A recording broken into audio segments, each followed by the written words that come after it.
Visakhapatnam YSRCP parliamentary అభ్యర్థి బొత్స ఝాన్సీ గారు మనతో పాటున్నారు.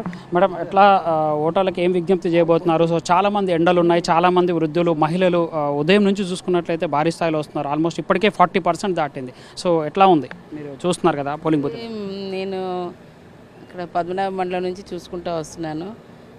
ఏదైతే ఈరోజు ఈవీఎంలు పెట్టారు, ఈవీఎంలు కొన్ని టెక్నికల్ ప్రాబ్లం వల్ల కూడా కొన్ని చోట్ల ఆలస్యంగా ప్రారంభం అవటం, అట్లాగే కొన్ని మరి ఎంపీ దీంట్లోనైతే ఇక్కడ 3 ఈవీఎంలు కూడా పెట్టారు. మరి దాని ద్వారా చూసుకొని చాలామంది వృద్ధులు ఉన్నారు, వికలాంగులు ఉన్నారు, అలాగే మరి నిరక్షరాస్యులు ఇంకా కొంతమంది ఉన్నారు.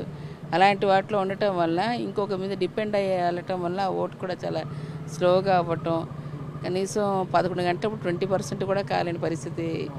మరి ఇప్పుడే కొంచెం 30-40లోకి వస్తుంది.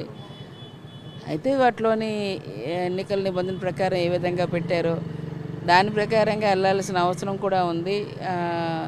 కంటెస్ట్ చేస్తున్న వాళ్ళైనా అలాగే వెళ్ళాలి, అక్కడ వాళ్ళు కూడా ఇబ్బంది పెట్టకుండా చూసుకుని వెళ్ళాల్సి ఉంది. మోటివేషన్ అయితే మాత్రం ఖచ్చితంగా మోటివేట్ చేయాల్సిన అవసరం ఉంది. దేనివల్ల అంటే అది ఆ సౌండ్ వచ్చిన వరకు ఎప్పుడైతే ప్రెస్ చేస్తారో ఈవీఎంలోని ఆ బీప్ సౌండ్ వచ్చిన తర్వాత అది కన్ఫర్మ్ అయిన తర్వాత వాళ్ళు పంపించమని మాత్రం అడుగుతున్నాం. అలాగే ఎవరైనా వాళ్ళు ఉన్నారు, డిపెండర్స్ ఉన్నారు, ఓల్డేజో లేకపోతే పేషెంటో లేకపోతే ఫిజికలీ ఛాలెంజ్డో, వాళ్ళ రిలేషను, వాళ్ళు ఐడెంటిఫై అయిన వారు సన్నో డాటరు వాళ్ళ వరకు బ్రదరు తీసుకెళ్ళడానికి, కానీ వేరే వాళ్ళని ఇచ్చి సపోర్ట్ ఇచ్చి తీసుకెళ్ళడానికి అంటిల్ అన్లెస్ వాళ్ళకి ఎవరు ఫ్యామిలీలో లేకుండా సింగిల్ పర్సన్ అయితే కానీ అదర్వైజ్ వాళ్ళనే పెట్టండి, కానీ వేరే వాళ్ళని తీసుకొని వెళ్ళి పెట్టి చేయించే పరిస్థితి చేయకూడదని చెప్పి కూడా తెలియజేయడం అయింది. అలాగే నిబంధనల ప్రకారం ఏ పార్టీ కూడా సింబల్ వేసుకొని తిరగడం అలాంటివి ఉండకూడదు. మరి వీళ్ళ కొంతమంది అయితే మరి ఆ కండువాలను ఉపయోగిస్తున్నారు, సింబల్స్ ఉపయోగించి కూడా వెళ్తున్నారు. మరి వారి విజ్ఞతకే వదిలేసాం. ఎలక్షన్ కమిషన్ ఇవన్నీ చూసుకుని వెళ్ళాల్సింది. మరి పోలీస్ డిపార్ట్మెంట్ వారందరూ సహకరించిన అక్కడక్కడ ఇంకా ఎండలు చాలా ఎక్కువ ఉన్నాయి కాబట్టి సరైన అక్కడ ఫెసిలిటీ అనేది ఇంకా కనిపించాల్సి ఉంది. కొన్ని దగ్గర షేడ్స్ వేయాల్సిన, వాళ్ళకి నీడగా ఉండడానికి కానీ అట్లాంటిది వాటర్ ఫెసిలిటీ కానీ, అట్లాగే వారి గాలి కొంచెం తగిలేటట్టుగా ఉండడం కానీ ఇలాగా పెట్టాల్సి ఉంది. మరి వాటిలో కూడా కొంచెం ల్యాబ్సెస్ అయితే అక్కడక్కడ కనిపిస్తుంటే వాళ్ళని బ్యాచ్ వైజ్గా పంపించమని చెప్పి అలాగైనా పెట్టి కొంచెం నీడలో పెట్టి చేయమనిసని. ఎండ దెబ్బ కూడా తీవ్రత ఎక్కువ ఉంది కాబట్టి ఓటింగ్ శాతం కూడా చాలా తక్కువగా అవ్వటం కూడా నమోదు అవుతూ ఉంది.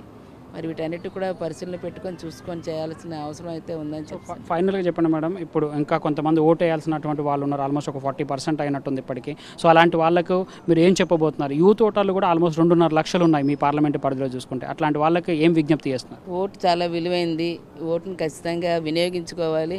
ఖచ్చితంగా ఓటుని ఈరోజు మన రాజ్యాంగం ఇచ్చిన ఓటు మనతో పాటు మన ప్రాంతాన్ని మనల్ని గురించి పట్టించుకునే వారికి 5 సంవత్సరాల పాటు ప్రగతి బాటలో తీసుకెళ్ళడానికి ఈరోజు అటువంటి వారిని మీరు చూస్ చేసుకుని చేయవలసిన అవసరం ఉంది. మీ గురించి అన్నిత్యం తలుచుకుని మీకు కావాల్సినవన్నీ చూసుకునే అటువంటి పార్టీకి, అటువంటి నాయకులకి మీరు అండగా ఉండాల్సిన అవసరం ఉంది. యూత్ చాలా విజ్ఞతతో ఈరోజు ఆచితూచి ఓటు వేయాల్సి ఉంది.